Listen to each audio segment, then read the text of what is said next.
On the board, there are 5 proverbs. Before beginning the video, I would like to tell you why proverbs do play a crucial role in communication. See, अभी तक मैं आपको vocabulary बताती आ रही थी. Vocabulary क्यों हम नहीं सीखते हैं, नए शब्द क्यों सीखते हैं? Because if you have rich vocabulary, you will never hesitate. You know, you will have words in your subconscious mind, conscious or subconscious mind, and while speaking, automatically the words will come. जैसे very very bad, very very good अगर आप बोलते हैं, अगर अगर आपकी vocabulary अच्छी है ना, कि वेरी वेरी गुड को क्या बोलना है, या वेरी वेरी बैड के लिए ऑफुल यूज करना है, वेरी गुड के लिए एक्सीलेंट यूज करना है. In the same way, proverbs, they make you sound natural. You know, if you are communicating in English language and you inculcate these proverbs, with the help of these proverbs you will have an edge over the others, you will sound natural. ठीक है. हमेशा जो native speakers होते हैं, है ना, जो fluent हैं भाषा में, इंग्लिश भाषा में बोलने में, वो हमेशा प्रोवर्ब का इस्तेमाल करते हैं. अच्छा सुनना, अच्छा साउंड करना तो एक बात है ही, but second very important thing is that proverbs give you a lifetime lesson. कैसे बताती हूँ? जैसे अगर आपको बोलते हैं ना कि इंसान के बाहरी अपीयरेंस को देख के आप मत इवेल्युएट करें कि इंसान कैसा है ना. तो instead of that I can say that don't जज a book by its cover. You must have heard this proverb कि बाहरी अपीयरेंस को देख के आप किसी इंसान को जज नहीं कर सकते, और करना भी नहीं चाहिए.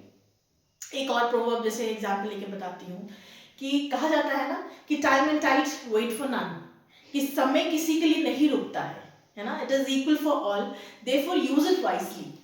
तो ये एक लाइफ लेसन भी मिल रहा है आपको कि टाइम एंड टाइड, समय चलता रहेगा, आपको अपना समय कैसे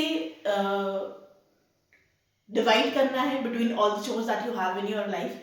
जो अलग अलग काम आपकी दिनचर्या है उसमें कैसे आपको अपना समय देना है, वो आप पे डिपेंड करता है. So these, I have brought 5 proverbs. ठीक है, let's begin. The first one is, one who enters the forest does not listen to breaking of twigs in brush. Simple सी बात है, अब आप पढ़ने पे ही समझ में आ जाता है कि कहने का मतलब है, अगर आपने कोई टास्क ले लिया या आपने जीवन में एक लक्ष्य बना लिया कि मुझे ये करना है या मैं ये अचीव करना चाहती हूँ, then you should not be afraid of the slightest obstacles that you have in life. ठीक है. When you embark upon a journey, you should never get hesitant, you should never be afraid of these little slightest obstacles that come in your endeavor. कि हमेशा देखिए, आसपास हमेशा ऐसे लोग रहते ही हैं who are ready to tear you apart, who are ready to tarnish your image, and they are ready to pull you down, है ना. आपको नीचा दिखाना चाहेंगे, आपको बोलेंगे बार बार. जैसे क्या होता है, बच्चे पढ़ लेते हैं, एजुकेशन कंप्लीट हो जाता है, नहीं जॉब लग पाती है मन चाहिए, तो बोलते हैं ना, they keep poking you, they keep taunting you कि अरे अभी तक नौकरी नहीं लगी है ना. या कोई यूट्यूब चैनल रन कर रहा है और मोनेटाइज चैनल नहीं कर पाया है, नहीं व्यूज बढ़ रहे हैं, नहीं सब्सक्राइबर्स बढ़ रहे हैं, तो पोक किया जाता है. So in that case, in that condition, ये प्रोवर्ब बिल्कुल सटीक बैठता है कि जब किसी चीज को उठाने का जिम्मा कर लिया है ना, बीड़ा उठा लिया है, तो क्या डरना छोटी मोटी चीजों से. समझ में आया कि जब एक बार जंगल में घुस ही गए, these obstacles should not hinder you. Okay, moving to next proverb which says, by persevering the egg walk on legs. अब परसिवियरिंग का मतलब होता है पेशेंस. ठीक है, ये कहीं ना कहीं कनेक्टिंग है. जैसे the egg takes time to hatch, you know, the chicken comes out of the egg, it takes time, the hen nurtures it, है ना, उसको टाइम लगता है. उसी तरह कोई भी टास्क है, you know, whatever aim, whatever you have in your life, you have whatever goal you have in your mind, उसको अचीव करने के लिए आपको पेशेंस की जरूरत है. वही ये प्रोवर्ब बता रहा है.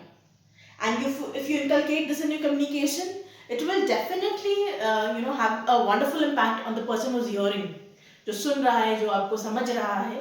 ठीक है, इसलिए मैं ये कहीं ना कहीं कनेक्टिंग लेके आई हूँ ताकि आपको ध्यान में रहे.